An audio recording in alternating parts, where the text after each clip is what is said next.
బిస్లరీ యాజమాన్యానికి సిఐటిగా సంగారెడ్డి జిల్లా కమిటీ తరఫున మేము విజ్ఞప్తి చేస్తూ ఉన్నాం.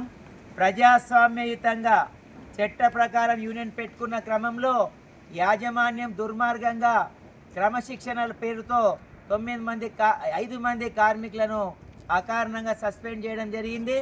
మేము సిఐటిగా యాజమాన్యాన్ని విజ్ఞప్తి చేస్తూ ఉన్నాం.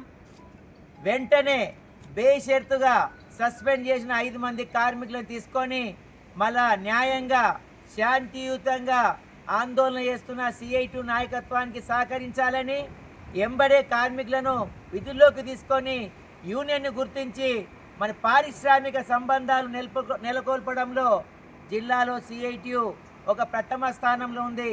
ఆ దిశగా ఒక మంచి సంబంధాలు ఏర్పాటు కావడంలో మేనేజ్మెంట్ సహకరించాలని, లేదంటే రాబోయే కాలంలో జరిగే పరిణామాలకు యాజమాన్యం సిద్ధంగా ఉండాలని చెప్పి సిఐటిగా ఈ బిస్లరీ యాజమాన్యాన్ని మేము హెచ్చరిస్తూ ఉన్నాం.